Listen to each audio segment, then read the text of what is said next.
Welcome to Rewriting Your Reality, a video focused on hypnotic modalities to shift the belief systems that keep you captive. We will explore the journey from being subconsciously programmed to achieving quantum freedom. Get ready to dismantle everything you thought you knew about your own limitations. The mind's power is a historical fact. Franz Mesmer introduced animal magnetism in the 1700s. James Braid coined hypnotism, defining it as a focused physiological state. Crucially, before anesthesia, major surgeries were performed using this trance state, proving the mind's ability to override physical pain. My personal journey proves the mind transcends the body. A near-death experience revealed pure awareness. After being paralyzed, I reprogrammed my body through visualization and discipline. The core truth is that identity is the prison and the key. Your mind can reshape reality itself. Unmasking the global hypnotic modality. Secret societies and governments. They understood the power of the trance state long ago and weaponized it to shape societal structures from the shadows. Corporate hypnosis. Advertising and media use sophisticated neuro-linguistic programming, NLP, to obscure reality and shift your belief systems without your consent. The ultimate goal, to control the narrative, consumption, and consciousness of the masses, turning individuals into predictable units of a manufactured paradigm. They are the masters of the hypnotic modality. The first element of global hypnotic modality is authority, manufactured to establish psychological inferiority.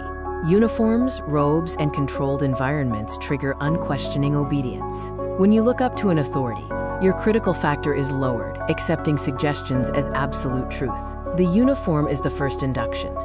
The second element is translogic, a self-contained system logical only within its own framework. This creates a closed loop of reasoning. A doctrine establishes ultimate authority, turning rules into absolute truths. The paradigm acts as a perceptual filter, making external manipulation feel like internal conviction. The third element is overload, creating an intense, rapid-fire experience that bypasses the conscious mind. Techniques include sensory saturation, emotional triggers, and message overload. This forces the subject to feel something profound, anchoring the belief without rational scrutiny. The heart accepts what the head has no time to question. The grand illusion is when you become your own hypnotist.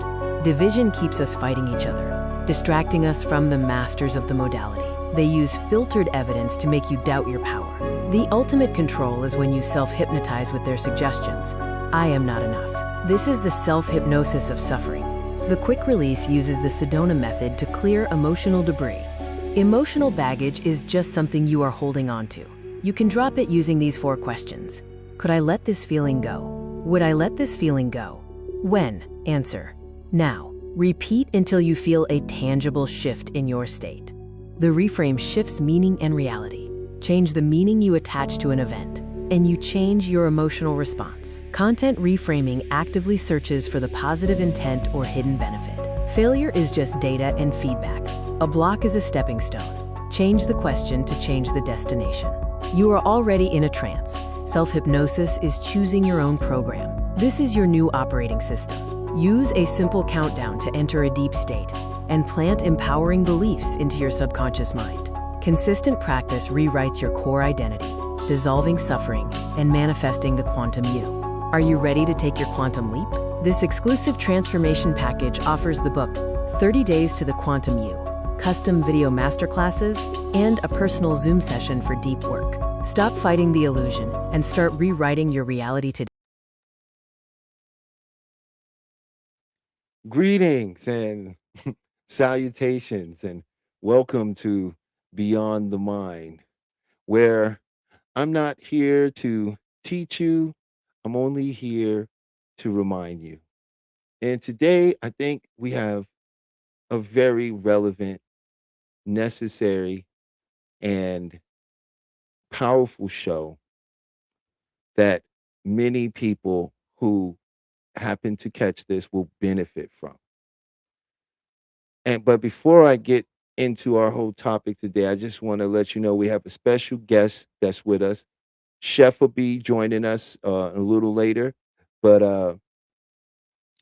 I got a very special guest. I met this brother in a practicum workshop where we were getting busy at HMI, honing our skills, and and the energy and everything just connected. And when we started conversation, and talking. I was like, I have to bring him on the show. But I even asked him, would you please come on the show, talk about your experience, talk about the way he views what we're learning, how he's applied it, how he's using it to help others.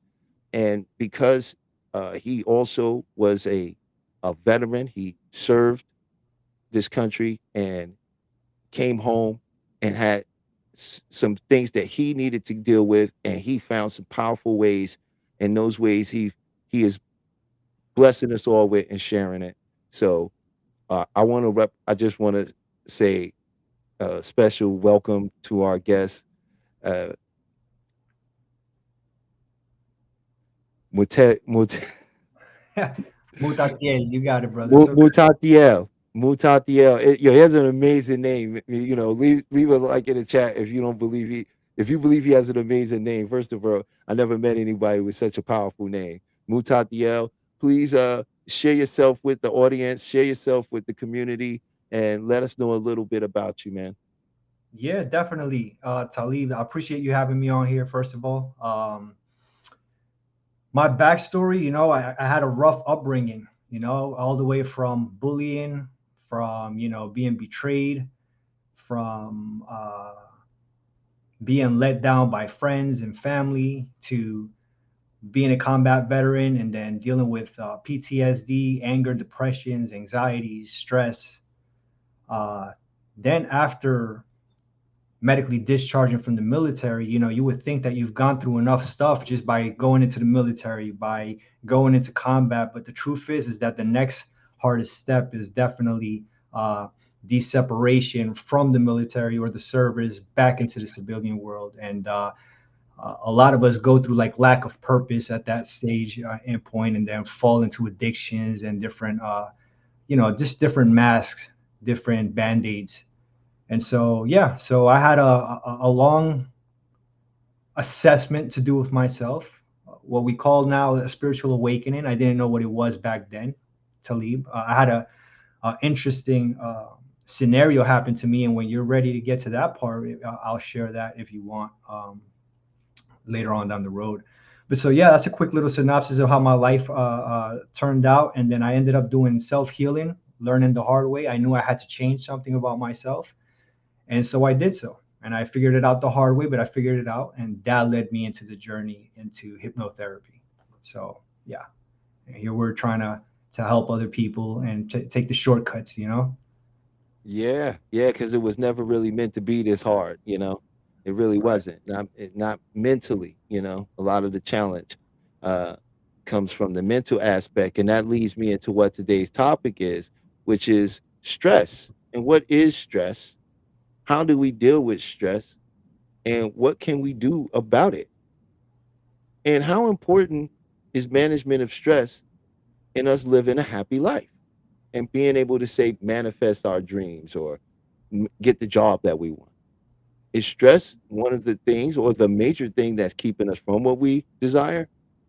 So I do research and I always like to have something put together. So I'm going to not give you what I think stress is. I'm going to let you know exactly what it's been categorized as. So stress is your body and your brain's natural physical and emotional reaction to any challenge, demand, or change.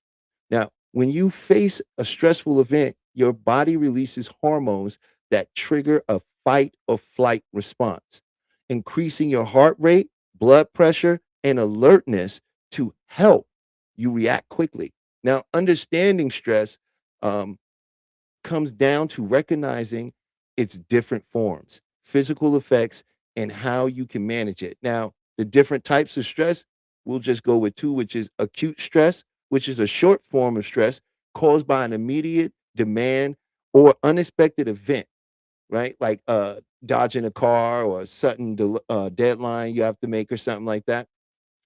And it's usually temporary and fade once the situation is resolved. But what I think a lot of our viewers and a lot of people here, especially in America, are dealing with is something that's called chronic stress. And that's a long term, ongoing stress caused by persistent difficulties, ongoing financial troubles, toxic work environment, This type can severely harm your physical and your mental health over time. So how the stress affects your body is, in short, manageable burst, stress can actually be a benefit to you. It can be very beneficial. It can motivate you to meet goals or protect you from danger. However, overwhelming or prolonging stress can take a toll on multiple systems of the body. Common warnings include for your physical body would be headaches, muscle tension, fatigue, upset stomach, and weakened immune systems and allergies, right? That's crazy. And also for emotions, stress can affect your anxiety, causing you to be anxious, irritable, a lack of focus, and you can feel overwhelmed. And it affects you behaviorally because it changes in your sleep patterns and can cause you to become withdrawing from friends and undereat or overeat. So that's just a little bit of what's written medically about stress. So what I was going to do was just with you talk a little bit how stress has affected your life, right? And what were you able to do when you came to the awareness of what stress is doing, and what steps did you take, right, to change that?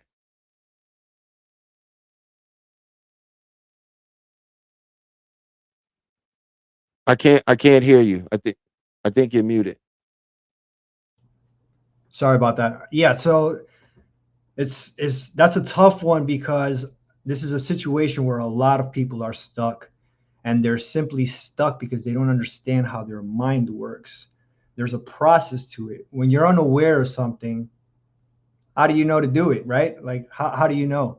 So people try to tackle stress the best way that they know, and they don't end up achieving it. And so what they end up wearing is masks. They start building up more masks, more band-aids, and they get lost, unfortunately. But the most important thing, the first thing, is self-awareness.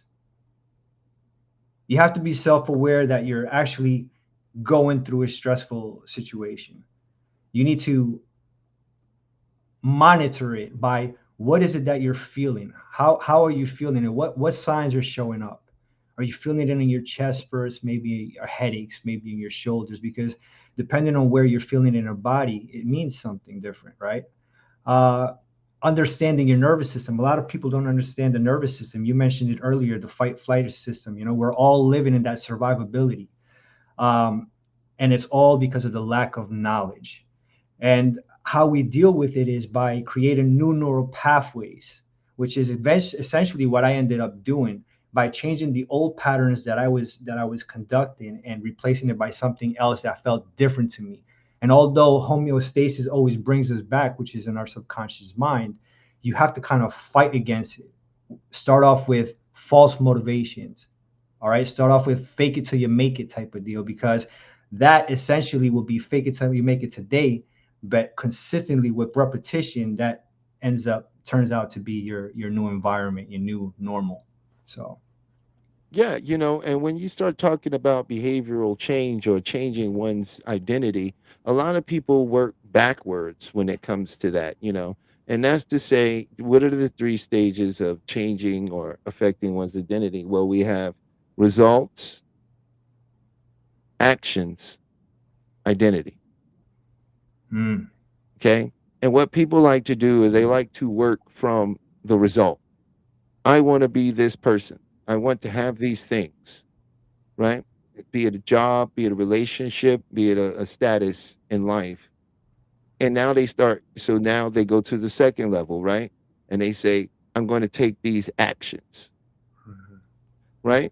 And I got to do these things. I got to get a better job. I got to get more education. I got to go out on more dates. I have to do certain things, right? And then they figure, well, when I take all these actions, what will happen? My identity will change. But that's not how it actually works, that's right. right? And what we must do first is address the identity. And we That is correct. I believe so too. you know. And when we address the identity, for example, if it's about being somebody who's more successful or with more money, right? It's not about going, okay, what do I have to do to be that? What actions do I have to take to reach that result? No, what I have to do first is go, let me enter into the state of that individual. What does it feel like to be the person that does that? And when I can do that, then I can bring the imaginative act, right? What does he do? What's his daylight? What does he do when he gets up in the morning? What does he eat for breakfast? What does he feel like when he's eating his breakfast? And I bring all this sensory in of and that brings me to that state. That person is confident. That person is joyful. That person is assured. And then I step into that. And guess what happens? Naturally, now that I begin to embody the identity and enter into the state, I will naturally start taking the actions Hmm. of the identity, right? Which will infallibly lead to the result. Right. So a lot of us work backwards because we've been taught to be workers and to work backwards. So I believe that it has to be observation first. If you're not aware of something, there's nothing for you to fix. So that's phase number one. From there, after you're aware, then I believe you should become acquainted with the mechanism of it. What is it that you're feeling? How is it that your nervous system, where did that pattern come from? Because a lot of people try to tackle the symptom. And okay, you tackle the symptom right now, you're having stress because you're low on financial. Well, once you recover from that, guess what? Life keeps on going and it's going to keep throwing out challenges and adversities your way. So what are you going to do now? And so what I do different with hypnotherapy is that I provide you tools for you to become aware and handle whatever challenge and adversity you get, so that you can understand your nervous system and how to uh, bring yourself from a sympathetic to a parasympathetic state by using techniques like breath work or therapeutic journaling or visualization, which are powerful tools in hypnotherapy. And then at the same time, being resilient by understanding that nothing happens within a day, right? We don't see results in one session. You have to know that it's conditioning. The patterns that you've created and the stress that you have has been created throughout time. It's been impressed through high emotions and traumas. And then, so what you have to do is you have to spend that amount of time impressing positive outcomes that are going to replace those old ones. Yeah, it's a belief and it's about suggestibility. And so I full heartedly agree with what you're saying. And I was also about the stress, like, you know, before you got here, how was how was stress showing up in your life? And before I even you answer that, I just Mhm. wanted to say that, you know, people hear fight or flight and not really understand how that actually translate in a modern world, Mm. Yeah. right? It's a Well, primitive response system mhm. for survival, right? But we don't live in that type of environment anymore. That's not the reality that we live in a day-to-day basis. So a lot Yeah. of the feelings and emotions that show up to the body, it's like it's death. It's literal, my life could end. The body doesn't understand what's happening. But that shows up to us as these feelings, as this energy that's pulsating through us that we may call anxiety, worry, concern, Sorry. angst, right? And that's the body attempting to communicate, Correct. right? And we've been taught to push things away or push it down, right? Or to judge it in a way that shows that we're flawed somehow. Mhm. When it's just the body attempting to communicate something that when you take the time to listen to and allow, then the body can let it go. All that negative stuff you're feeling is the body trying to get rid of it. It doesn't want it there. That's why it's coming up to the surface like that. but we was never taught how to process and let it go. And when you have years and years of psychological condition, and you've built up a particular a neuroplasticity to a type of behavior, Mhm. you know, it I won't say you would change overnight, but change happens the moment you notice a shift, Right. That's right. you Matter of know. fact, this would be, if you're okay, I could jump into that segment real quick with my spiritual awakening, which kind of leads to what you're just saying right now. Please do, please do. Yeah. So about a year or two from being medically discharged from the military, PTSD is on high peak. Um, Going out to a Walmart or to a Target with extra surveillance, getting the cold sweats, the hyperventilating, the too many people around me situations. Um, Even to the point to where I would be in my house and the blinds, if the blinds were open, somebody was looking inside, right? A sniper or something like that. It's just this idea that you create when you spend so much time doing the same thing day in, day out. You create these walls and these scenarios in your head. And it's funny because in psychology, they have this thing called the wild horse effect. I don't know if you've ever heard it, Talib. And so the wild horse effect is a person who pretty much sees something and creates a bigger problem than what it really was in the first place, so much that they end up destroying and self-sabotaging themselves. Okay. So one day I'm home and I get into a dispute with my wife and I get pretty angry and I go downstairs to the basement. Um, what happens is that I get this frozen, like time froze for me. All right. And I split in like two versions of myself. And one was like a negative one and one was a positive one. And it's very surreal. It's very surreal. And what happened was is that the negative one, in a flash of a second, showed me going to jail, harming somebody, doing something just complete. If I kept on going on the road that I was in, per se, it was pretty much what it was telling me, is that, something really bad is going to happen. And then the other version of myself was me in a nice suit, sharp, had everything. You can see the success, the happy family, the happy daughters, the kids, everything, the dog, the house, everything. Everything was just great. And at that moment was the moment that I had to make a decision because it was so real, it broke me down. I had to make a decision. Am I going to change? Am I going to accept the stuff that I'm doing? Or am I going to stay stuck? And so at that moment is when I said, let's create change. And it took me one day at a time, which is every day is another chance to become better than yesterday. And that's exactly what I took. That's awesome. That's you know, I think a lot of people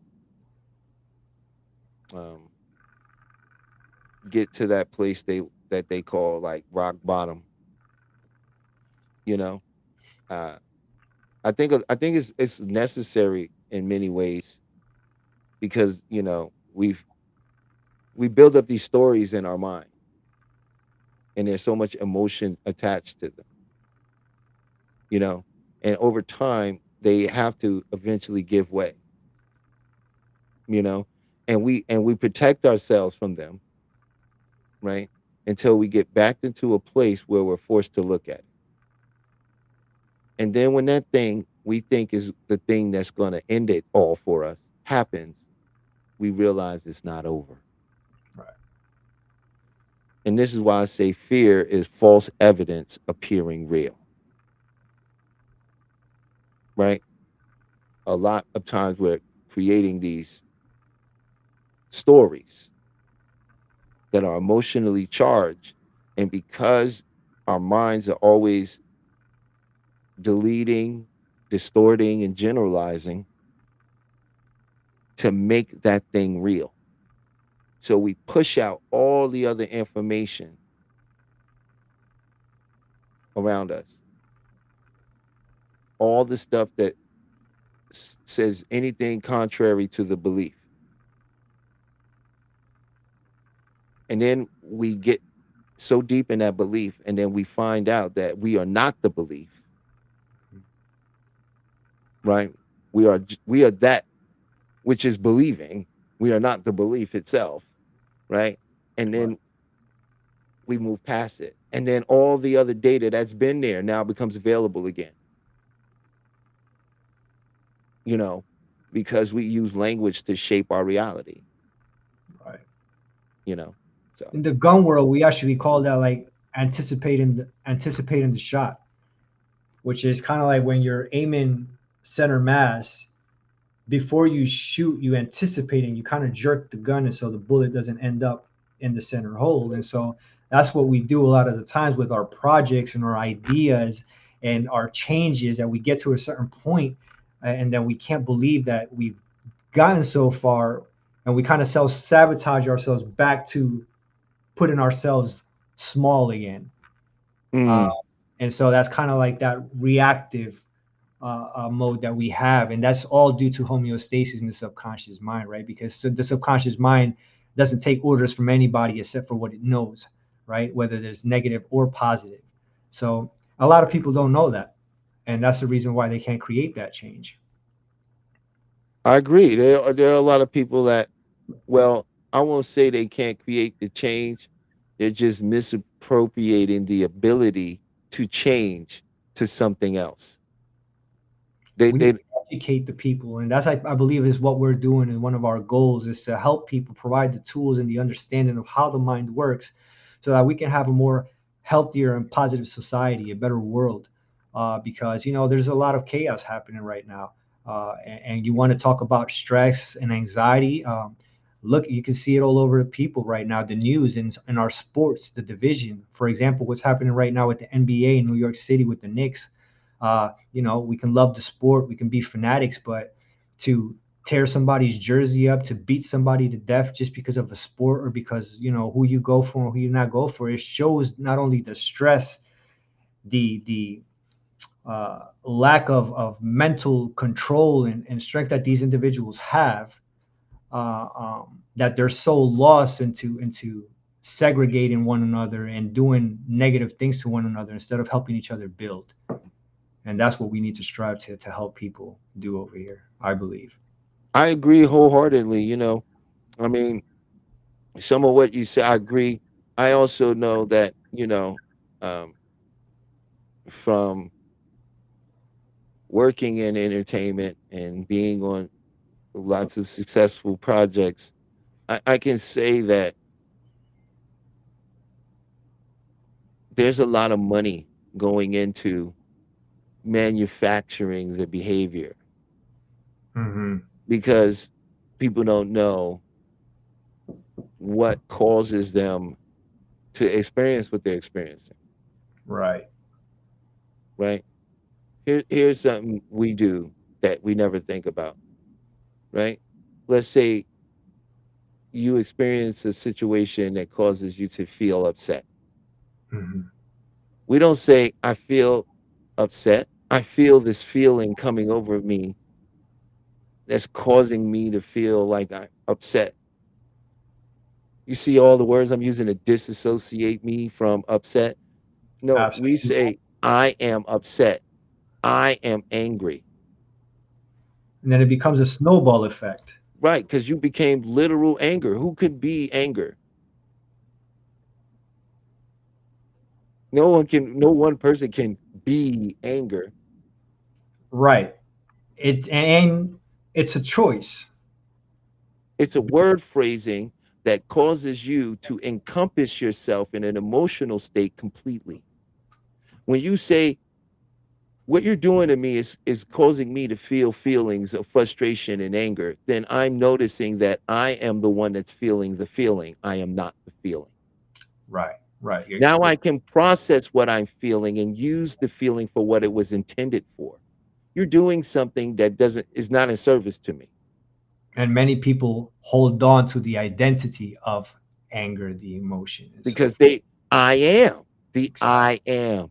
It's Exactly. the self-identification with the situation, opposed to witnessing the self in a situation. Right. We self-identify. And then that goes into what we both know is called organic language. Mhm. You make me sick. This is a pain in my neck. If this keeps going on, it's going to kill me. And that's just Monday. Do that Tuesday, Wednesday, for a week, 2 weeks, a month, a year, years, decades.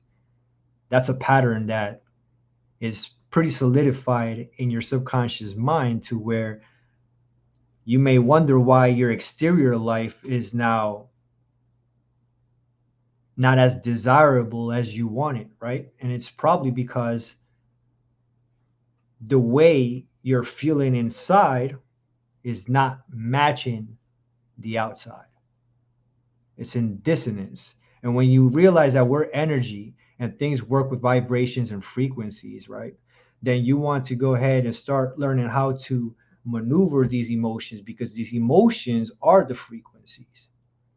Are you tuning more into happier and more positive emotions?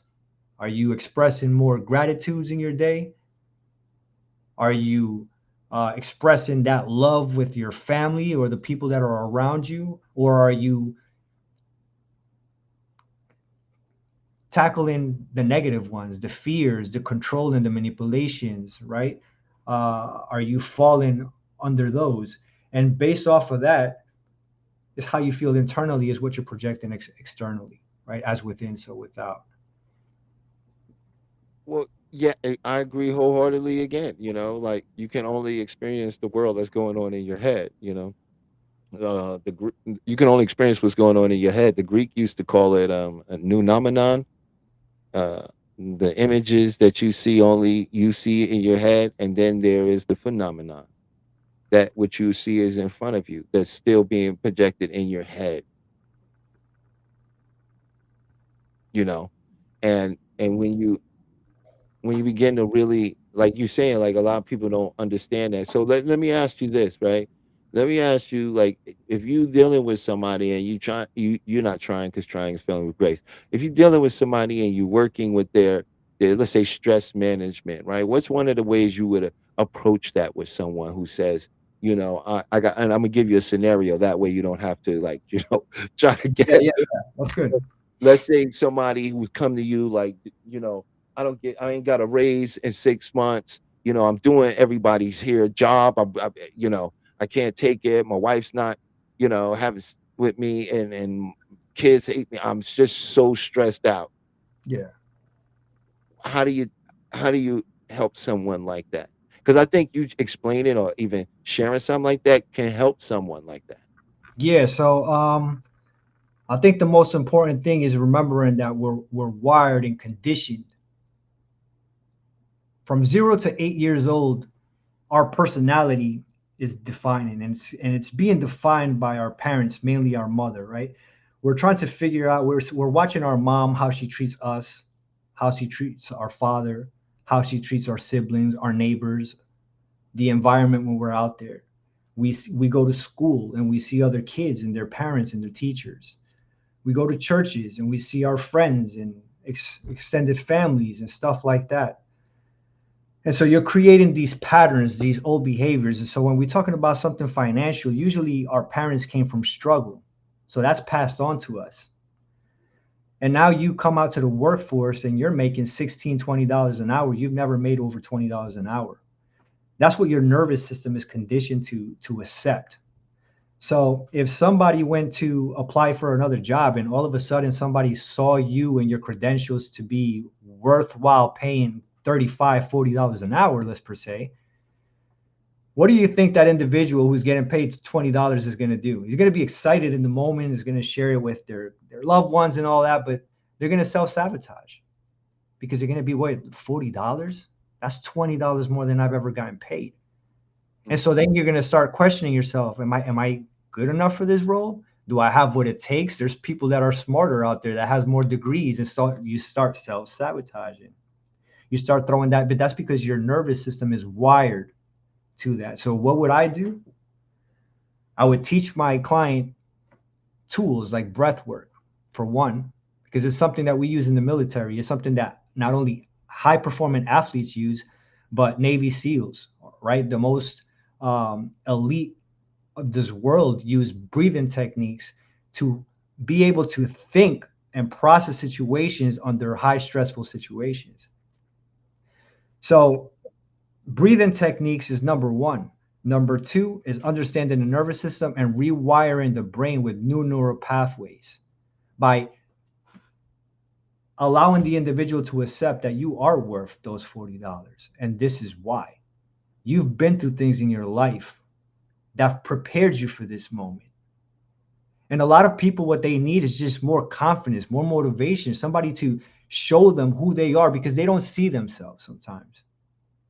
And all it takes is for somebody else to see them. And so what we need to do is change that mindset, rewire that negative self-talk, and start putting in more positive suggestions so that they see themselves like those $40 plus some. That's powerful. That's powerful. Yeah. I agree with what you just said there, you know. I think that's a great way to assist somebody. And you know, we're gonna have to get you to demonstrate the breath work. Definitely. I mean, you know what? This is the thing. A lot of people think that you have to complicate things and you have to do, uh, And very you know, complex things. And it's all about the fundamentals, the basics. Just a little box breathing. 4 seconds in, 4 seconds hold, 4 seconds out, and 4 seconds hold. It's simple as that. But you will be surprised how many people don't stop for a second and actually do that type of breathing. Allow the mind and the thoughts to start narrowing down, start working with brain states. Most people don't understand how to go through brain states at will. mm, That's a technique that I teach. You see, um, being able to not be in that fight flighter mode and understanding, like one of my clients, he stressful to noise and all of that stuff. He, 2 sessions and he didn't have any of that anymore. He felt very empowered with the tools that I gave him because it's all about tackling the root cause and not the symptom at hand. And that's what I do. In fact, I'm starting a new project, Talib. It's called Vent, Release, and Rebuild. And so that's something I'm working on right now. oh, that's awesome. That's awesome. That sounds like something that's gonna be very helpful for a lot of people. You know, uh, I like that. Yeah. Um, Me in that situation, I think I think I agree with a lot of what you just said. I like to also, you know, when we talk about the brain states, we just talking about your brain is a different resonant frequencies, and those resonant frequencies represent states of consciousness.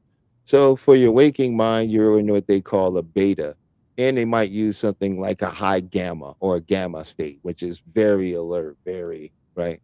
And then when you begin to rest your body in the evening, and you're sitting there and your mind is wandering in your thoughts and you're not asleep yet, but you know you're getting there, that's your brain is in an alpha state. That's a state where the brain and the conscious and the subconscious has this moment where they communicate with each other. This happens for about 30 minutes in the evening before you fall asleep, right? But then you have the theta state. Now, the theta state is where the deep learning happens, right? Deep learning, healing, letting go, precognitive dreaming, figuring things out, looking into the future, peering into alternate selves. And then there's the state that is the superconscious state in which you, the awareness, are not here. You've gone back to that which you truly are, and that is called the delta state. Mhm. And this is when the body heals itself. And the reason a lot of us, when we have high stress, we don't sleep in normal cycles. We're supposed to enter into these cycles of alpha, theta, delta. You come back up to alpha, which you call light sleeping. And then you come up and then you drop back down into theta and then into delta. You do this about 4 to 5 times a night, right? And now where your body is doing the most for you, where real change happens, is when you're in that delta state. This is when tissue growth, rebuilding of cells, and uh, um, um, service to major organs. All of this happens. This is why when you get sick, you get a cold or something. If you notice, you find yourself in a deep sleep through most of the illness because your body is healing, and it can only do that when you're awake. I mean, when you're in deep sleep. So these are the stages of the mind he's talking about. And there are different ways that you can use those different states of the mind to make great changes because, believe it or not, it's your unknowingness to these states that's actually controlling what you think has no control. And that's where we come in, Talib, as hypnotherapists. Why most people can't create change is because the mind has this security guard called the critical mind. And if you don't mind for a second, I'll give a quick analogy of what I believe will be a good interpretation that people can kind of correlate to their phones. Uh, Imagine your brain being your phone, right? It has a passcode, and you're able to get into your phone, but you have old apps that you no longer use, that you no longer align with, and then you have some that you still do use, right? That'll still serve you. And so what happens is that you go to your Apple store, and from time to time we forget our passwords. Now, because you don't have that password, you can't delete apps and you can't download apps. All right. So now what happens is that below there's a link. If you forgot your password, click here. Without that link, you can't make any changes. You're unaware of how to make that change. This is where a lot of people get stuck, Talib. So what we do is we are that blue link in the bottom, the hypnotherapist. You click that link and we set you up with tools, and we prompt you through prompts so that you can recover that password. This is how we get into your subconscious mind to replace that negative behavior into something positive. So this is the missing piece that most people have when it comes down to creating that change. And a hypnotherapist understands the subconscious very well and how to get this done. So this is exactly what we do by putting the visualization in trance, and doing applying all the tools that we use. And I think that's really great. I'd just like to add on to a little bit of that. That's okay. Um, just the that was amazing. First of all, I truly love that description of the critical mind. You know, and I don't think there's really too much to add on about that. That's very true on what people are dealing with. Um, I would say about the critical mind is it's not our enemy. No. It's there to protect what you call you, and it doesn't have any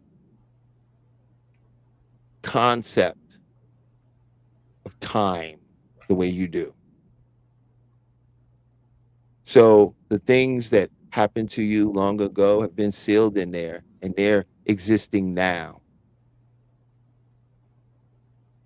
You know, so I think that was an excellent description. You know, Thank you I'm very much. Thank you. I appreciate it. I think that's really understandable for a lot of people. You And know, hopefully, a lot of these tips serve people. You asked earlier how I helped heal myself and do stuff like that. And for example, um, I'll give you one more example actually. A lot of us go through road rage. All right. Maybe you get up in the morning, you're rushing with the kids, food, all this stuff. Things can get pretty bad. And so what happens is that if you catch yourself, you cursed or you beat before the light turned green or whatever the case may be, if you just hold it one time, one less curse word, one less burst of anger than what you did yesterday or earlier, you are already creating that change, that new neural pathway. hmm You're not going to stop cursing. You're not going to stop having anger or stress or PTSD or relationship issues, whatever it is that you may be going through, any limitation. You're not going to stop it in one day or on one shot. It's going to gradually take a reinforcement of repetition of that habit to create that new pattern, to solidify that new behavior that you want. And that's literally the process. Mm. And you know, another just to add on that is how well you accept a suggestion.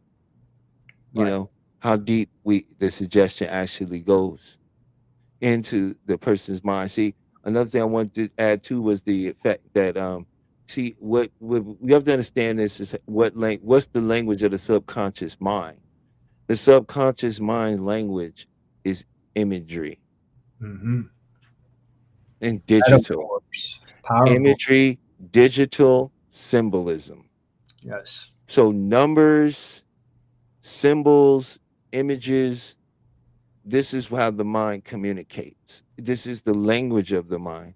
So when you're using self hypnosis or in a session with someone like myself or Mutatiel, we will be able to work with your language in the imagery of your mind, right? So that the best suggestion, the most acceptable suggestion to your mind can be given. That's what's truly key, that the suggestion is accepted by the mind. And that was the golden nugget right there, Talib. You dropped a beautiful line right there that most people don't know, right? And it's that the suggestion matters so much in how you can relate to the person who you're talking to. If you don't bond with that person, I mean, there's so many things that play a factor into what you're saying, like the placebo, right? You have to come in prepared. You have to be prepared to do extra activities and rehearse those after the session, right? Because I'm pretty sure you see a lot of clients who think that just with your session alone, they're going to get healed, and they get a quick reality check, and is that, the work is beyond the session as well, right? Yeah, and I mean, the beautiful thing about this is everyone is different. It's no one size fits all scenario here, It really always depends on how much like no one can make you change, right? Change must come from within, something that we desire to happen. For if it doesn't happen that way, it's never lasting change, right? So really at the end of the day, it boils down to the individual, right? Um, there's some people that they could go to a group hypnosis session for stop smoking, and that'll cause them to stop smoking. But some other person may need a one-on-one and have 6 to 8 sessions Right. to actually quit, right? It all depends on, and also it's all about rapport. It's not really about technique. This is all about rapport. This is about people like me and you who have experienced life on the other end and did not become bitter and resentful to life, but became more empathetic, right, and understanding. So really the ability to connect with a person. And I'm gonna tell you, and this is my little secret. I've shared this with others before though, but if you really want to see the power of your own mind, use your own wonderful imagination to help somebody you care about. How? By imagining them having exactly what they want, and then bringing all of the sensory perception into the experience and feeling it, right? And imprinting it in the subconscious and then let it go. And it'll happen. Why? Because it's easier for people who are empathic to go and help somebody else than it Mhm. is for them to help themselves. Why? Right. Because they got self hang up, right? And they're more open to help somebody else. So really what this all boils down to is our own minds saying when we enter into a session, just because you're with me and you made this step, I'm going to see your outcome as well, because I'm involved in this too, because you're allowing me to be involved as your guide. So Mhm. now we are co-creators in experience, right? And on my end, I'm going to use my imagination to create the part where this works for you Mhm. better than you even thought it would. because I get to be a creator in their experience as well. They're allowing me to be a co-creator in their vision to get where they're going. Mhm. And Right. that's the power. That's the power of visualization. I could share a quick story too that my daughter actually, my 11-year-old daughter at that time had came from school a few months ago, right? And she told me, "Hey, Dad, we had a substitute teacher today, and she was talking about the things that you talk about." And I'm like, "All right, well, talk to me. What are we talking about? Energy and visualizations and stuff like that." And when the whole topic was is that there was an experiment done. There was three groups, A, B, and C, and the objective was for A to go to the playground for 30 days to shoot foul lines, basketball free lines for 30 days. The middle group was instructed to do nothing. And then C, the group C was instructed to practice foul shots, but visualizing from their home. After the 30 days, the results came back. Group A scored 25%, the ones that went to the park. Group B, obviously, because they didn't do anything, they had zero. Here's the interesting fact, Talib. The individuals who were tasked to visualizing scored 24%. That's insane because that's letting us know that our mind doesn't know the difference between reality and what we tell it. Well, because it's neurological processes. And here's the thing, I know exactly that I do the method that they use to teach those kids to do that. It's called the Jose Silva method. That's what they had the children do, right? I used it to get where I'm at today, and I used it for my nephew to get into college. I taught him how to use the power of the mind. I showed him that you can visualize your teacher standing in front of the chalkboard giving you the answer to any question, because your teacher's thought energy is in the room with you. Your teacher, whether they were telling you the answer or not, the answer is being thought of in their mind. You've just never been taught to interpret thought energy, Right. right? Now, we all experience it, and I'm going to tell you, this is where we experience it most at when you have a close friend, right? Or you have a brother or sister, and y'all like super close. Mhm.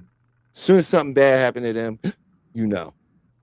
Mhm. They know what you're going to say before you say it. It's not because it's because the brain waves are what syncopated, They're resonating on the same frequency. And and they're so able to interpret each other's feelings through in thoughts. quantum physics, that's kind of called like entanglement, or that's also called telepathy, a form You of know, telepathy. all particles enter into a state of called quantum entanglement, right? Which means they can appear non-locally.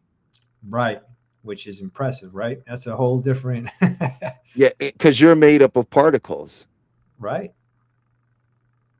you know, and man, this has been such. By the way, I just want to thank everybody for joining us and listening, and we really appreciate it. We hope you're getting some value from this. If you are, please leave a like and a comment. Please let us know what you think about stress, your feelings on stress. In the second hour, we're just going to open up the floor for people to come in and talk about stress, and have an opportunity to communicate. And maybe we can work on something together if you like. Also, during the second half, I always like to do a process and share something. So we Okay. may tap on a little something just to get the tapping juices flowing, and then we'll leave you, brother, to share maybe a breathing exercise with us that they can take home with them and practice in their daily lives. Sounds good. Sounds good. I like it. That's awesome. So we got Chef. Well, the in the chat, it's been placed already. We have it in the chat. So if you like to come up, if you want to join, you want to come say something, say hi, please go ahead and join. Also during the second hour, while I got my brother here, I'm gonna also have Chef should be joining us. He's usually my co-host with me, but he had a couple things that he had to take care of today. So he said he was going to jump in a little later. So if Chef, if you're watching, you're on the clock, man. It's time for you to get to work. So jump on.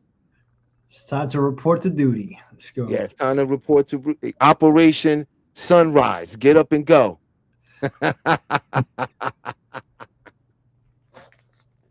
Yeah, so I feel like stress is really showing up in the world. The reason I wanted to talk about stress is because one is I don't like to get too political, and but at the same time we do live in a political society, you Yeah. know, This and truth is a reality that everybody's facing, man. I mean, there's 8 billion people, give or take, and just about everybody is going through something. All right. And the opportunity to learn about your mind, what we're providing over here, the knowledge is things that weren't available before the internet, right? So we're in a different time right now. And like you said, fight, flight, and freeze show up differently now. It's not like that. It's anger, anxiety, and depression now. So we're all suffering from a lot of things, and we can actually really avoid if we actually become well versed, knowledge, and we help one another. I think that's where it all really strives. That and we you and you all help and, one another. I like to tell people that's not everybody's gonna have the time or want to invest the time in learning deeply into like all of this. Right. And they may be wanting to know, well, what's some things I can do now to make changes? And I always like to tell people the basic, easiest place you can start today and notice a change is your language. And how we address our language is simple. We ask this: is what I'm about to say in service to me, or does Mhm. it make me a victim? Right. And if it makes us a victim, take a minute, take all the time you need to restructure that in a way you are not the victim. Because when the mind and the body is in line, then it will shut down the survival part. Hmm. It'll open up the heart center, and that's where all the abundance flow from. Right.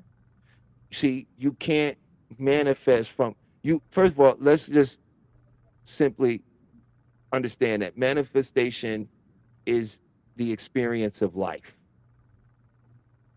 If you are conscious and experiencing life, it's manifested. You are not trying to learn how to manifest. What you're trying to learn is, or remember, because there is some part of you that can recall being a child before words had meaning to you. The world still existed for you. So our shape of reality is coming from our language. So when you just take a little time to slow down your language and listen to what you're saying, and I'll give an example of this. Let's say I got fired today, and it was because of a racist guy who literally used racism to get me fired.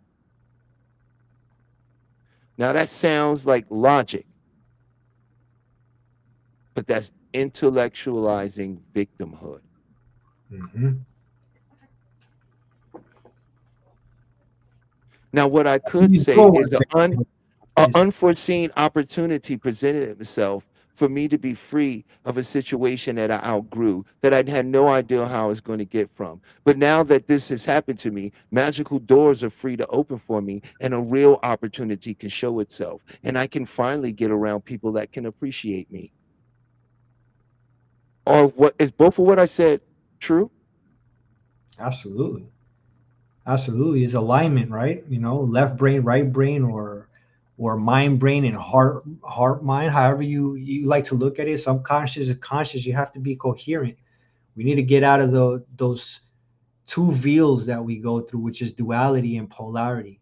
All right, just realize that we're all just experiencing, like you said earlier in the beginning, right?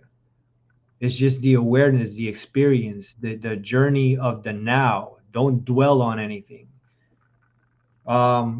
like I told you earlier, I believe I texted you a few days ago before, and I told you that my dog passed away on Tuesday. Um, I'm sorry for your loss, man. That's family right there. you want to talk about healing? How did I heal? That was probably the major way I healed. Right, I had a golden retriever. She was 7 years old. We had to put her down on Tuesday, and I don't know if you can see through my glasses, but my eyes are pretty swollen for from nonstop crying, and I don't have no pride in that. I dropped my ego, let all of that go. But because I've had a hard upbringing, because I've lost people, um, I've prepared myself differently, right? And although it hurt a lot, this goes back to the project that I'm working on, which is vent, release, and rebuild.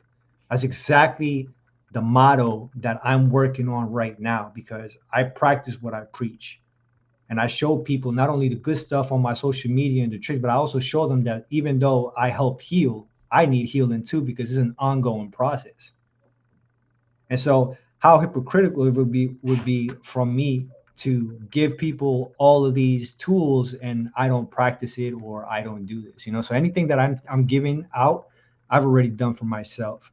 So with my dog passing away, man, I mean, that was a realization, right? Like, so many images flashing in my head.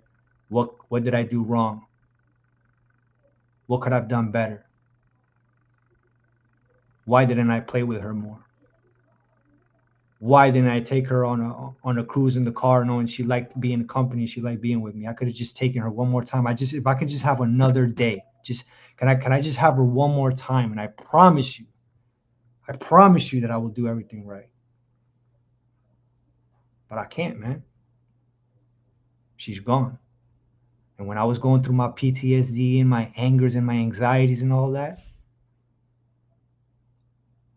everybody that I knew, family, friends, everybody disappeared. Everybody flaked on me, Mm, but not her. She showed me unconditional love. When I was mad and I was going through my PTSD, she would sit across the room, but facing me where she can see me, but yet allowing me to have that space to myself. How intelligent can you be as a dog for that, man? These beings are they're not just dogs, man. That was my daughter. That was my best friend. When I didn't have no more friends and when I was home alone, that was my battle buddy. That was my buddy. That was my friend. She was hearing my plans. She was hearing my arguments. She was feeling my sorrows and when I was feeling down. And she would put her head on my lap. She would sit down and just show me that she was there. And that's a true support system. And that's what I'm going through, venting. I'm venting right now. I'm venting those memories. But do I let myself go down in mental anguish, or why didn't I do this? Why didn't I do that? I could have done this. It's good to experience, like you said, experience those feelings and those thoughts, but don't stay stuck, because that's what leads you to addictions. That's what leads you to traumatic stress and anxieties and PTSDs and things that you don't want. So you have to make better choices. It's all about the shift. mm, So instead, I'm going to go away with that was my angel. That was the best memory that I will ever hold in my entire life. And in honor to her, I'm going to continue to fulfill my dreams. I'm going to continue to help people, and I'm going to continue to do better for myself. So, whatever self healing and personal growth I was doing before, I'm a times two, times three now. We're putting in some work now. All right. So, that's vent, that's release. And now I'm going to rebuild. And that's my project coming up. That's what we do. That's what I do. Mind and body conditioning, because it's not just about the body, personal trainer at the gym anymore. You got to get this right. mm. We all have to get this right. That's it. I agree. I agree. Like I said, I'm very sorry for your loss. I lost a dog that was very close to me before as well, and I know what that feels like, you know. And it could be it's a lot. It can hurt. Well, it does hurt. Losing anybody hurts, Right. you know. And And so what you do, you make that choice, and you're gonna let that that's how a lot of people fall into addictions, right? yeah, well, what I do is I found some exercises and some things that allow me to process it differently. One thing is like for me, I realize a lot of people like to say, well, we're source, right? We're of the all, or we're of God, Hmm. right? And I have a different kind of outlook on that. A lot of people like to say we're a drop from the ocean, Hmm. Hmm. right? I see it as I'm the ocean experiencing itself as a drop, That's it. Really. right? So I'm not separate from the ocean. Right. I'm not actually separate from anybody I actually ever lost at the end of the day. They're all me. We're all the God we claim to love and believe in. We just don't understand that this is experiencing itself through the many. So And that's a my higher level of consciousness, right? So, right. And so for my thing is, of course, it hurts when I lost my brother. He left my house and got a fatal car accident 15 minutes after leaving my home. Right. And I learned that when it comes to grief, everybody's going to have their own process. right. Right. And you can't help nobody with grief until they're ready to deal with grief, because we have to go through a process of experiencing it. Right. But when we get to that understanding, you know, what I like to do to help and for myself was to understand that we are all of the same divine spark. Hmm. Everyone came here for their own purpose, and they were generated for my purpose. What do I mean when I say that? Meaning I'm the only one that's experiencing you as me. Right. You see what I'm saying? Hmm. All of this out here is an interpretation, Right. Because right? right now I'm in your world, You feel me? and you're in And my world. and I'm in yours, right? You see what I'm saying? But there's something behind both of our eyes, Right. right? There's something behind the eyes of Talib that isn't Talib. Hmm. It's aware of being Talib, Right. right? And when you begin to encapsulate that understanding and understand what the now means, right? Not the future or the past, Hmm. right? But right in this moment, now, right now. Most of our problems aren't happening right now. Not right now. You feel what I'm saying? Right And now, we're either reflecting on something or we're projecting towards something. But very seldomly are we in the moment of now. But the funny thing is this: there is only now. If you get everything you want 10 years from now for you in that moment, it'll still be right now. right. Exactly. You only get to know this life from now. And what we as humans are always trying to do is make sense out of what's happening now. And that's why we have Well, this too many data of our people in the past. past and future. Hmm? Too many people are busy in the past and future that they forget the now. That now is happening now. And And that abundance happens now. and That's what where better it happens. and what is abundance and to whom, right? Because not too long ago, my awareness of abundance was one thing, and then my dog passing away, a whole new flash just came in, right? You already have everything. Gratitude. What I didn't do with my dog, I can't do that with my dog.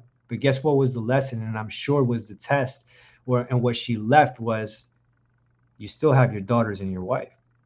Are you taking them for granted? Maybe you didn't take me out for an extra little walk or for a ride in the car, but you can still do that with your family. Are you doing that enough? And so these are the things that, this is how you adjust. You create those little shifts that are going to create some type of positivity in your life. Allow this to be an awakening call for me that, life is short. One of my kids or myself or even my wife, somebody can get sick, cancer, people all the time, right? All of a sudden, you went from being in good health conditions and now, your days are counted, they're numbered. That's a crazy realization, especially if it's a son, a daughter, a wife, mom, dad, right? So. It can be. It'll be your fate one day. Right. You feel what I'm saying? It's very, very natural, and it happens. And when we begin to grab and understand the beauty and the chapter and story they wrote into our lives, she's an ever imprinted on your life and the story of you. Right? Now, think about that pattern, right? Let's say you were married 20 years. That's all of a sudden they're not here anymore. Imagine you, any step that you take in your house is going to bring some type of memory, right? Is that you're going to place her right there in the bathroom, right there in the kitchen. And that's why it's so hard to ease that pain, because everywhere you see it, the memories, the patterns that you created, that is why it's hurting so much. I took my brother's death and turned it into an honoring joy and memory. See, I learned from my Kung Fu teacher years ago. His wife was like my best friend, and she helped me so much in my life. And they let me live at the school, and she let me live in their home. She was an amazing human being, and she taught me many great things. And when she passed cancer, my teacher taught me something even greater.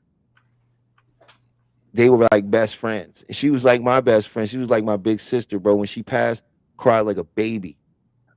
Like I was at work and heard, and my knees gave out. Right. Like literally, it was like, you should go home. I couldn't pull myself together, bro. And you know what he did?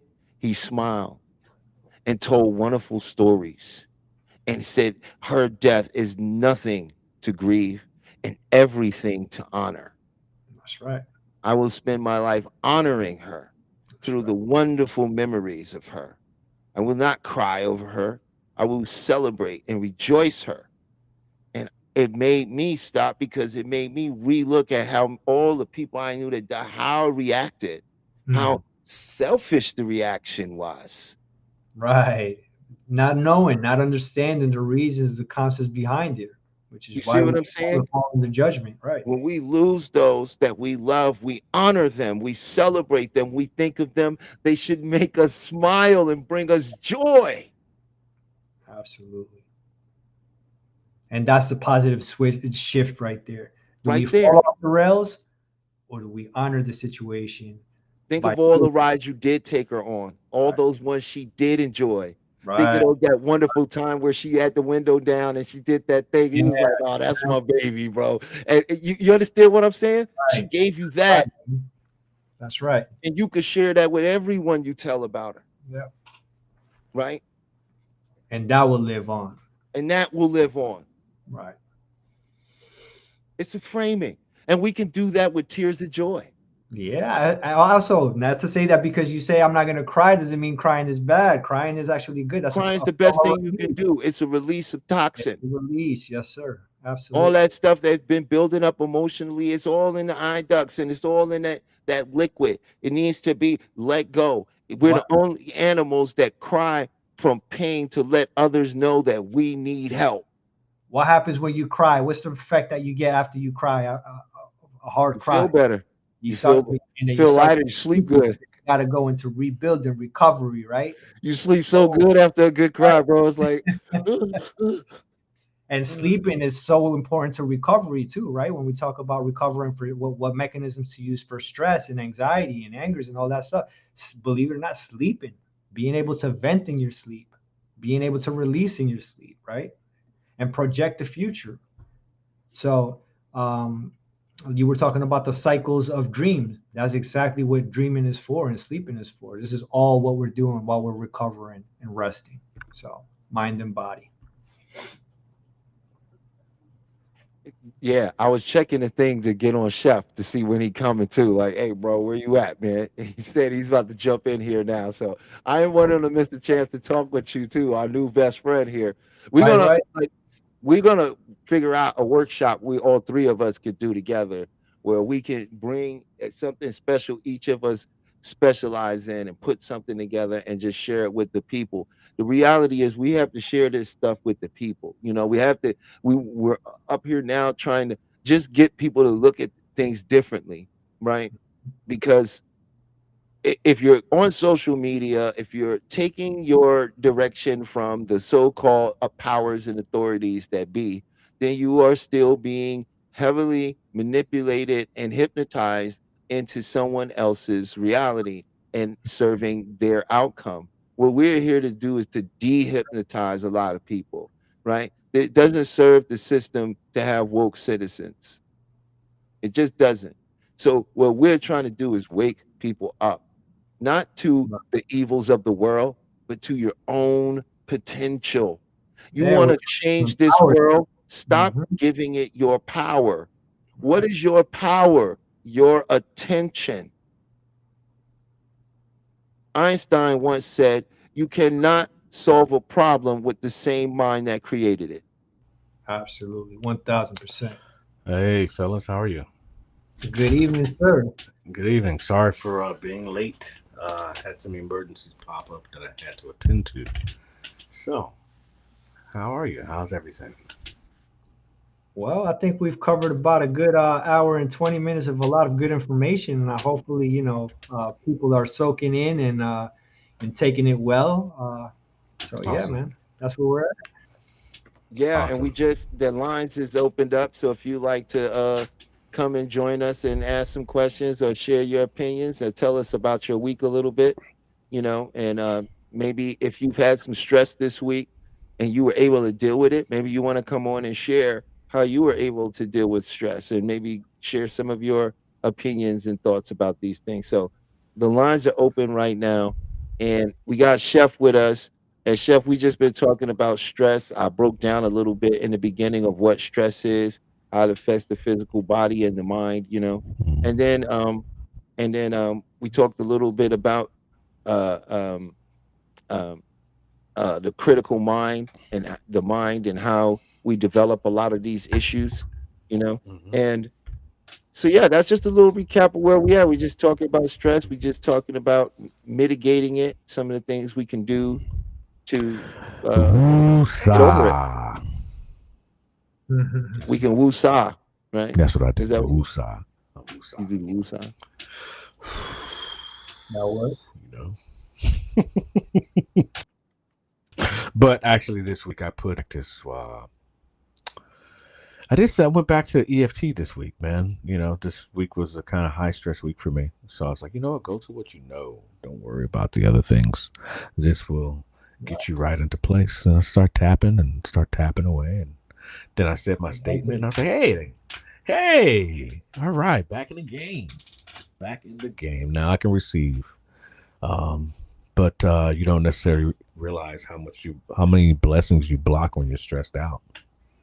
How many opportunities you miss because you can't see it, you know, Mm. because you're so focused on what isn't even real.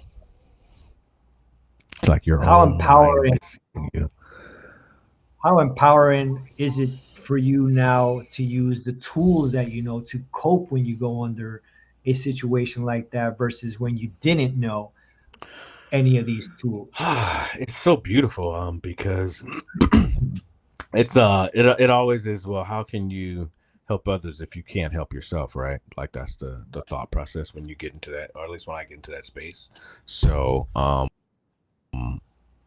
I think amazing thing to be able to have the tools to go to even have something to go to rely on that actually works, that I know works. It's like proof pudding. I mean, proof.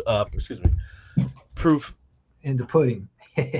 proven. Yeah, whatever. You know what I'm trying to say. Yeah, but it's proven that it works, and to be able to have that tool in my tool on my tool belt is, I think it's an amazing thing, and I really thank the opportunity of us really going to HMI to be able to give us the tools to be able to manage ourselves, to help manage others, or at least teach them, or at least show them.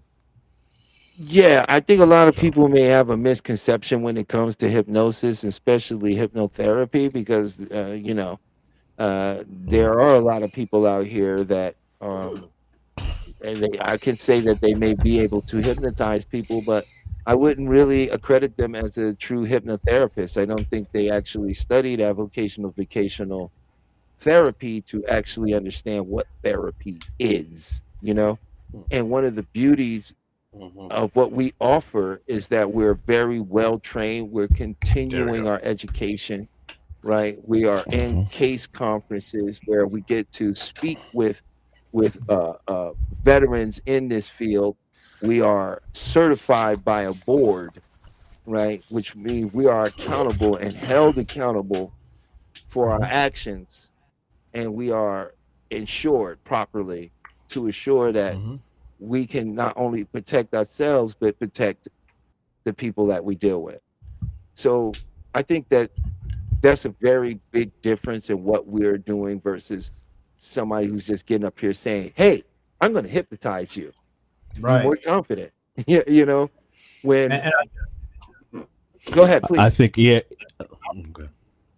I was going to say that it's really important for people to know that there's a lot of healing practitioners out there, and everybody's doing an amazing job, right? And there's different types of healing for everybody. Hypnotherapy is not new; is probably new to a lot of people, or it's probably resurfacing now. But this is obviously an ancient healing technique used all the way back in ancient Egypt. And so when you start looking at the backstory of all of this, you start realizing that there is a method of why this works. It's not just because it's magic or Houdini stage performance, which is what most people think hypnotherapy is, or correlated with which stage hypnosis or some type of Hollywood movie. And it's by far certified hypnotherapist from HMI is completely different from all of that. We are taught um, to really get into knowing a person individually, building that rapport one on one, and understanding how to bypass that critical mind to that subconscious, which is what we were speaking about earlier, and creating that change. So, hypnotherapy is a lot of tools, like what Chef is about to talk about, EFT, what he was Yeah. talking about, mentioning. So, Y- Yeah, I mean, it's well, the question was, would EFT be a good reset in between interactions with people? Absolutely. You can do EFT sitting right now. I can just do it right now. I'm doing it right now, and you can't even see me doing it, right? Because it's literally that personal.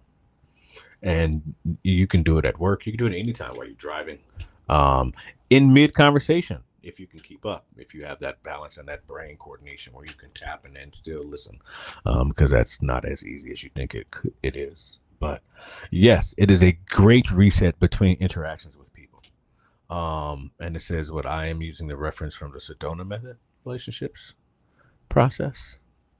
But EFT, yeah, EFT is useful. It's immediate, at least for me, and I think for most. As soon as you get to tapping and you get to say your sentence, even though I have my anxiety, or whatever your statement may be, I still love and appreciate myself, or whatever your statement is, and then you tap and you continue to say that statement, and you tap and you just take a deep breath and you hold for 3 seconds, and then you tap and you say your statement, and literally within 2 to 3 minutes you could be gone. So just that simple. Okay, why don't you do a demonstration? Why don't you walk people through the tap or Yep. something? I Oh, mean, everybody shuck it has is, their shucks, own way of shucks. doing it. I have a different, Yeah. you know, way of, it's when you learn the whole system, you can kind of pull from the way you Yeah, need to use it. we did this early on in the season here, and we're And gonna come back onto it. So that's all. I think that's pretty awesome. Just looking for my statement that I have. We don't have that handy right now. just do one for stress real quick. There we go. I got it. I got it right here. Okay, here we go. What? So let's do this. Sorry about the noise and the confusion there.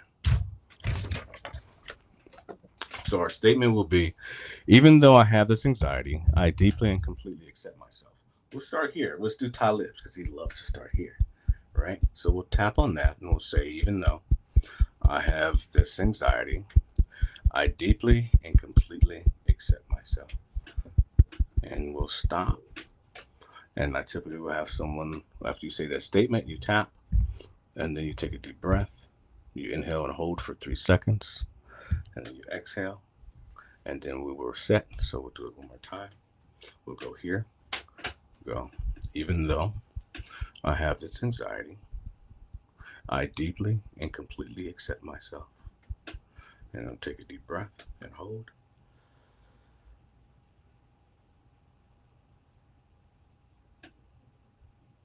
And exhale.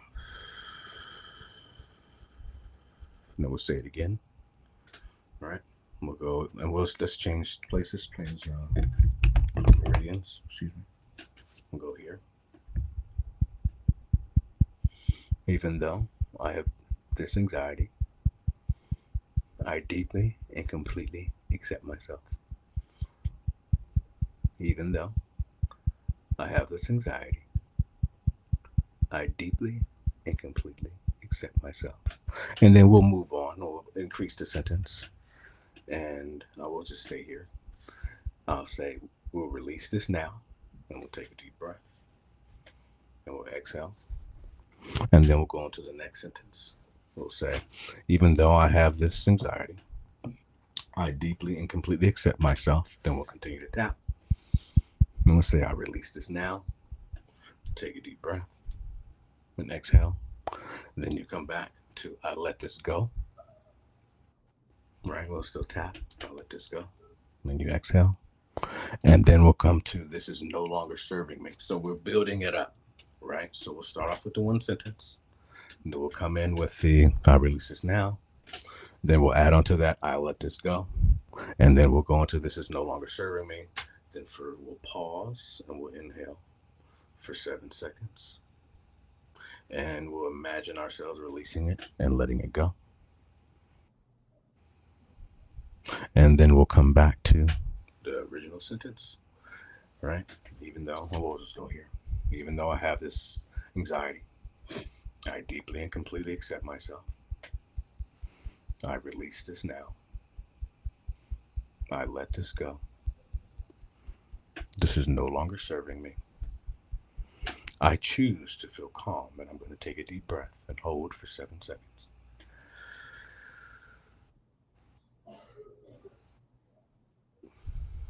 And we're going to imagine the calm releasing from our body. And then we'll go back to the original sentence. Even though I have this anxiety, I deeply and completely accept myself. And then we'll build that again. I release this now. We're still tapping. We're still tapping our meridians.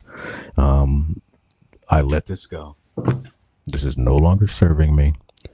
Then I go to, I choose to feel calm as you continue to tap. I allow my body to reset. And on this one, we take a deep breath and we hold for 5 seconds and imagine our body resetting as we exhale. And then on the last sentence, we go all the way from the top again. And on the last, we just say here, we just do here, right? Right on the side. Even though I have this anxiety, I deeply and completely accept myself. I release this now. I let this go. And you still tap. This is no longer serving me. I choose to feel calm. and I allow my body to reset. And on the very last sentence, you're just imagining yourself completely letting go. And the last sentence is, it is safe to let this go. And just imagine yourself releasing and being in the safest place you can imagine, and releasing all tension and everything that no longer serves you. And that's the cycle that I do, or that I did when I had some trouble this week. And hopefully you can create your own cycle and your own statements, but it is amazing as long as you combine it with the breath work and your timing and your tapping, it works. So Awesome. Awesome. Thank you for sharing that. I'm sure people got some value out of that. now I didn't do it into detail because I kind of want you guys to figure out your own, but I did What? tap on No, some points that are kind of the common, I just want you to kind of give the the common people the points. thing. You know what I mean? Just give them the Yeah. thing, man. Just give it to them, man. They don't know. Give it to them. Gotta give it You to them. know, A little you bit. like Let's he give it a like, little bit at hey, a we time. did Okay. this once before. I'm like, we about to do this 1,000 times, bro. It's our practice. Yes, we It's are. like if I work, Yeah, if we I are. teach training, I'm not gonna not teach push-ups because I showed somebody once on a video, Why? right? They should know We already. got to keep it going. We got to give them the people. I'm here to make sure we give something to people, you Yes. know, and Yes. not hype them Absolutely. up for something that they never get to experience. Well, I So think thank you for sharing I that with think the people and giving them a well with chance to tap and see what they. I'm going. I'm going to have some more stuff done before we get off of here, though, too, because you know, there's still this breathing exercise that our brother here has to share with us. He want to oh, share his version of, or I want him to share his version of box breathing. mm, Okay. You know what I mean? And let's go through that a okay. couple times and give people an opportunity to experience it. This is the kind of stuff that we can make shorts out of to share with people so they can Mm-hmm. get good value out of something real quick. Right. You know, Mm-hmm. That's what it's all and about. healing yourself is free.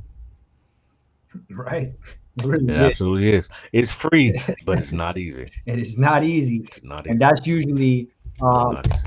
what people ends up paying for. Is really not somebody to talk to, a therapist. It's somebody to hold you almost accountable, like a personal trainer, right? Somebody who's there to be like, all right, like, these are the tools. This is what we're gonna get done today, and this is what you're gonna do the week. And sometimes people feel better that way, right? Just somebody showing them, guiding the way for them. That's one way they learn. And so, if you're ready yet, Talib, I'm assuming that you're ready for me to do some box breathing, right? Yeah, this is a great time for us to get into some of these tools to share with people, you know. And then once we share, we Yeah. can Well, I go into a little bit more. Then you can let the people know where they can reach you, find you, how to contact you. You know what I Yeah, mean? yeah. Because we'll be Okay. coming up on the end of the show. So I'm gonna mute All my right. mic so you can go ahead and give us some of that breathing. So, the first thing we need to understand is that high performing athletes, and I mention this all the time, Navy SEALs, our military, we all use breathing techniques. And box breathing is probably one of the most simple, the most known technique, yet not really practiced by many because it's so simple, it's so dumb to the average person because they don't understand what is the process and how it helps. And so what I could do is I can definitely say here real quick and just be like, inhale 4 seconds, exhale 4 seconds, right? But let's go through an actual scenario, right? When you're actually going through a stress, anxiety, and anger, PTSD moment, depression, let's talk about what you're really feeling, right? High blood pressure, maybe. Your heart rate is increasing. Perhaps you're feeling cold sweats in your hands. You're having 1,000 thoughts racing through your head. And so it's really easy to get trapped in a vicious cycle in your mind.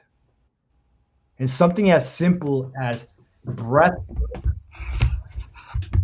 as just if you think about a sigh, what happens when you sigh? Our body is a mechanical system that it has signals and switches. And so if your body is stressed,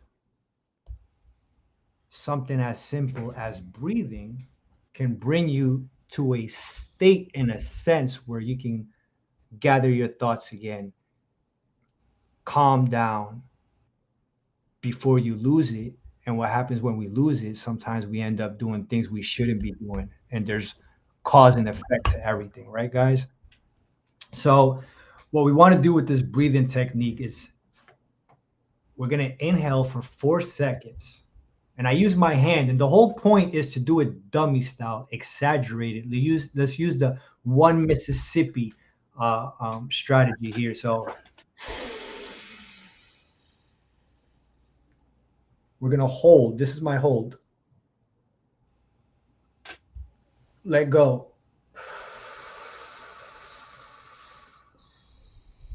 Hold. Inhale. We're inhaling through the nose, holding. Exhale through the mouth.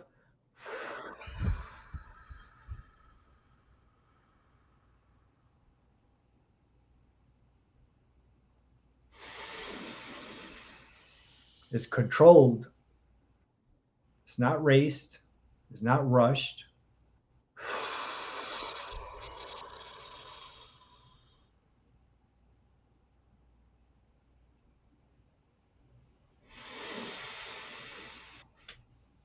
Now, this type of breathing is going to bring you from a sympathetic to a parasympathetic just by doing 1 to 3 immediate deliberate breaths. Practicing this every day for 5 or 10 minutes, it's a skill, a habit, and a pattern that you're reinforcing, a tool that when you find yourself in a critical situation of high stress, you know how to get yourself out. That's how box breathing is used. That was great. That was great. People got. Hey, please leave a one in the chat if you got benefit from that. Please let us know what you think of that. Also, there's a link in the chat in the chat for you to join and come on up and talk with us. What you saying, Chef? I'm not in the chat, but I benefited that from already. So Thank you, sir. That's the one. Thank you. Yeah. And that's what we're here to do, right? We're all here. We have different techniques. We specialize in different things. We explain things differently. And so we all have audiences out there that can benefit from all three of us and from all the stuff that we have out here to share with the public. So I agree. We got a one in the chat from taking photos. Yay. Different modalities. We all have our own modality, and once we bring it together, it's like one big old pot of beautiful goulash. Oh, yeah. So You know, and another great thing to do is to learn how to let go. And that is a beautiful process that I use with people and help them cognitively experience what we also do with hypnosis, but cognitively, you know. And what I will do is I'll share a little of this releasing technique, you know, and instead of the traditional regular way of doing it, I'll do it a little different and add a little bit of your own wonderful imagination into it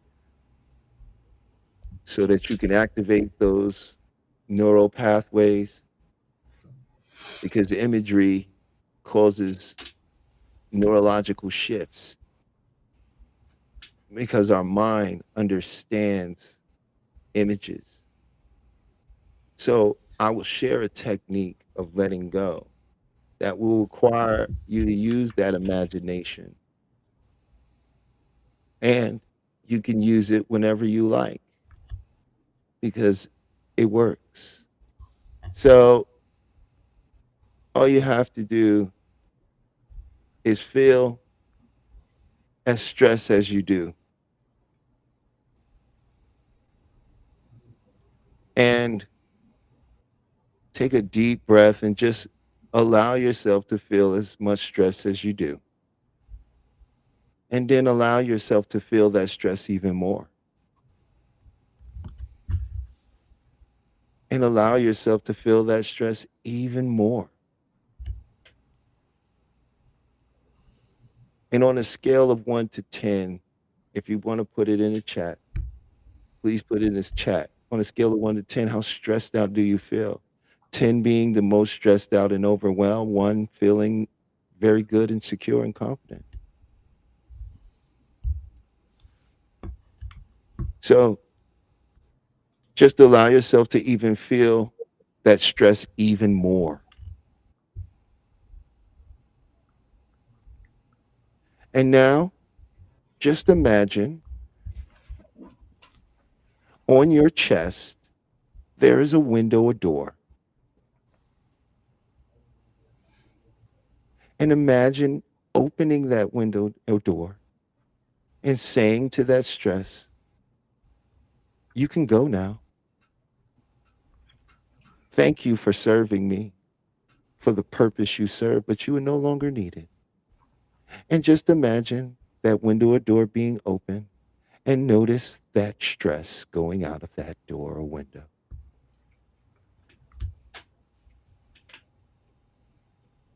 And just notice even more. And when it is gone, just go ahead and close that window or door.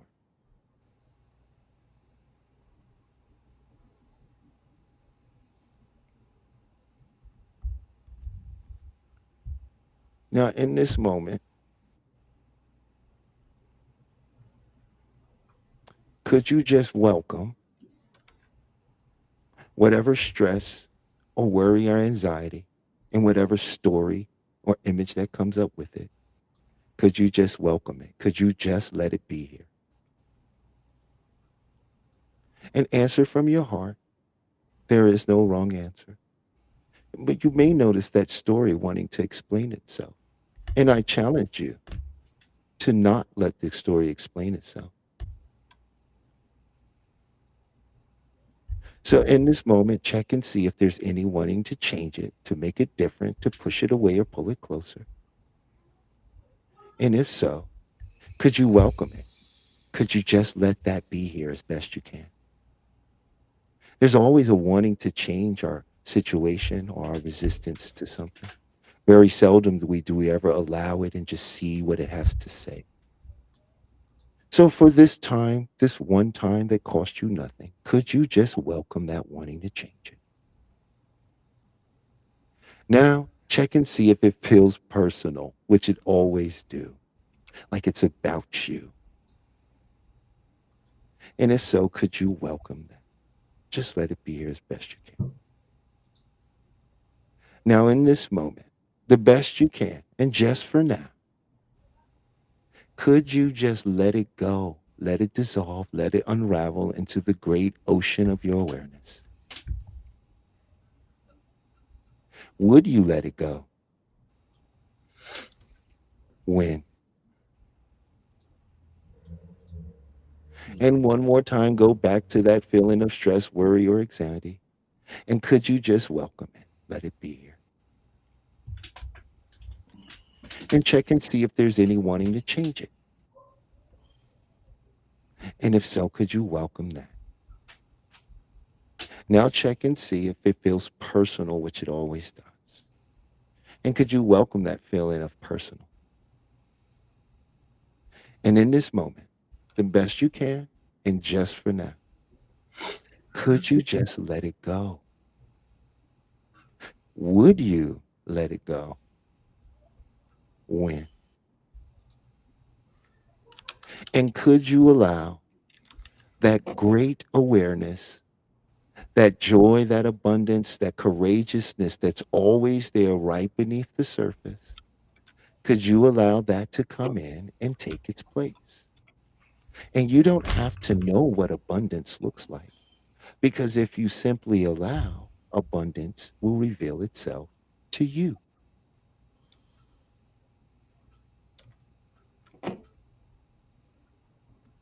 And just notice how you feel.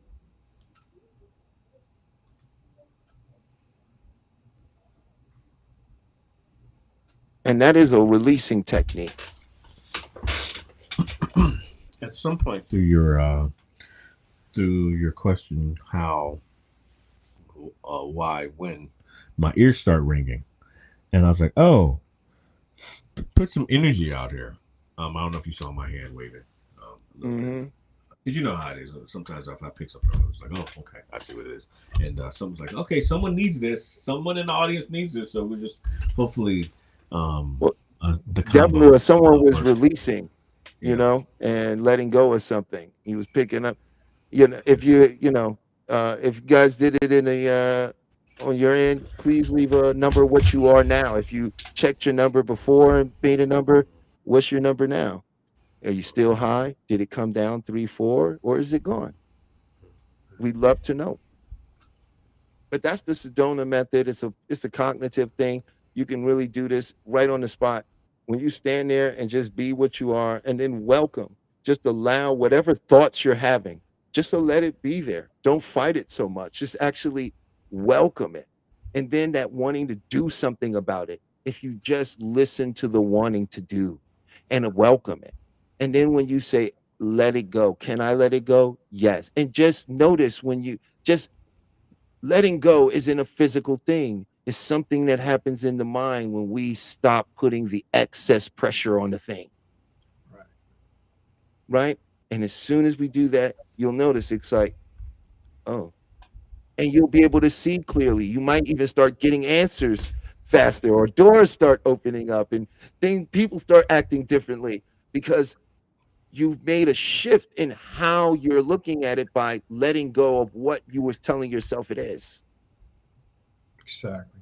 The channel has opened, and you have Yeah. narrowed down the thoughts enough to be able to think about the ones that are worthy enough for you for your next move, your next play, Mm-hmm. your next higher desired state. So absolutely, that's right. So we got about, I think, maybe less than 10 minutes left. So we could, uh, I really want you to share where we can find you at, brother. Please give all your information. Let the people know where they can reach you at, how they can get in touch with you. Yeah, yeah. So once again, I'm Mutatiel. I'm the founder of the Quiet Realm. So you can find me on IG as the Quiet Realm or Mutatiel, my name right there. Just know that I do one-on-one hypnotherapy sessions with my clients, but I'm also working on launching a project called Vent, Release, and Rebuild. And this is going to be like like hiring a personal trainer for your body, but you're hiring for mind and body conditioning coach. All right. And what I'm doing is the project combines nervous system education, body conditioning, breath work. It's going to work with hypnosis, military discipline, and leadership, anything that I learned from there. And a lot of practical tools that can help people use in their everyday life. All right. So, Talib and Chef, I appreciate you guys having me on your channel. And it's been amazing. It's been great. I appreciate everybody listening. I hope you guys took something positive out of this for allowing me to share and definitely about sharing for my project. So if you want to hear more about it, follow my IG and stay tuned for the launch date for Project Vent, Release, and Rebuild. Thank you guys. Stay steady. Be easy. Thank you for holding it down, man. Especially while I was appreciate it. Much appreciated. When Definitely. you launch the project, you could come on up, share it. You know what I mean? When it's time for the project, you got a platform to come share that. And you know what I mean? Because Yes, we sir. we, Thank you we very want to much. get all of this out here, especially with people that I personally have gotten opportunity to know and know what they're about and know the good that they could do. If I can assist them in this journey of being of service to humanity, then I will. So uh l- you're definitely coming back. You're always welcome. If there's any time before then, anything you like to talk about or share with the people, you're always welcome on here. Thank you, sir. Thank you, guys. I appreciate it, and I foresee us linking up a little bit more frequently from here on out. So it was nice meeting you guys, and thank you for Oh, having that's me. what's up. Yeah. Mutatiel, That's we what's up, man. appreciate you, man. Thank you so much for joining us tonight, brother. Let's get a hand for Mutatiel right now, man. Yeah, yeah, There it good is. job. Yeah. Little John. This is I Little like John, that. I huh? like that. Yeah. All right. Hey, Chef, you got anything you want to say to the people before we get out of here, man? No. Thank you, Matatiel, once again, for holding it down. I can't. You're awesome. You're awesome, and you are going to be extremely successful in this field. And thank you for having me once again, Tali. And peace and blessings to everyone. Yeah, thank you, Chef. You know, we how we do. I like to say the Mutatiel, like, we got to get you back to talk about, there's an epidemic in America of all our, they only like to glorify certain aspects of our military, and then they don't want to show you all the brave men and women that's been left behind, that are struggling with the VA, struggling with their mental health, struggling with getting the assistance that they need. And I would love for you to come shed some light on that. And if you have any offerings in Mhm. the service of that, I'd love for you to come back and share some of that too. That would be, I would like to just dedicate a whole show to that. Definitely, I'd be honored to. I'm not just a representation of somebody who served in the military in uniform, but also, there's struggles in real world, real life. We all have them. Sometimes, like you said, we're taught to kind of wear that tough skin costume, and so we kind of brush it underneath. But it's okay to vent and release. And as a matter of fact, we got to normalize that, normalize authenticity a little bit more, and that it's okay to be who you are, the good stuff and the bad stuff. It's not just the Louis Vuitton and the Gucci stuff. Yeah, exactly. So we're gonna wrap this show out. I want to thank you all. My name is Talib. This is Beyond the Mind Hypnosis. And you can find me at beyondthemindhypnotherapy.com. I also have scholarships on there right now for a pro bono session. So you can come see me if you want to get some of this going. You don't have to worry if you don't have the money. We're in this business to help people. So, me being able to work with you is also is helping me, is helping me be of service. So thank you. If you do, go to beyondthemindhypnotherapy.com and book a free session. You get a discovery call. We'll talk. We'll see what's going on. We'll see if we can really work together, get that chemistry, and then we'll put together the optimal plan for you and your well-being. And you don't have to worry because the first 6 sessions are free. So that's how important this is to me.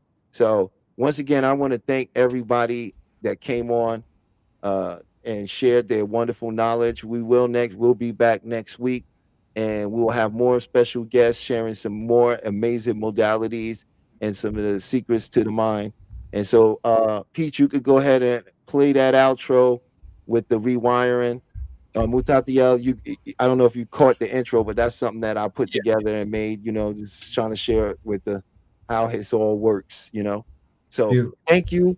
Thank you for joining us. Enjoy your weekend. Have a great weekend. If you're in Las Vegas with me out here, please drink plenty of water because it's cooking out there and we don't want you to cook. So thank you so much. And I'll see you guys next Friday. Welcome to Rewriting Your Reality, a video focused on hypnotic modalities to shift the belief systems that keep you captive. We will explore the journey from being subconsciously programmed to achieving quantum freedom. Get ready to dismantle everything you thought you knew about your own limitations. The mind's power is a historical fact. Franz Mesmer introduced animal magnetism in the 1700s. James Braid coined hypnotism, defining it as a focused physiological state. Crucially, before anesthesia, major surgeries were performed using this trance state, proving the mind's ability to override physical pain. My personal journey proves the mind transcends the body. A near-death experience revealed pure awareness. After being paralyzed, I reprogrammed my body through visualization and discipline. The core truth is that identity is the prison and the key. Your mind can reshape reality itself.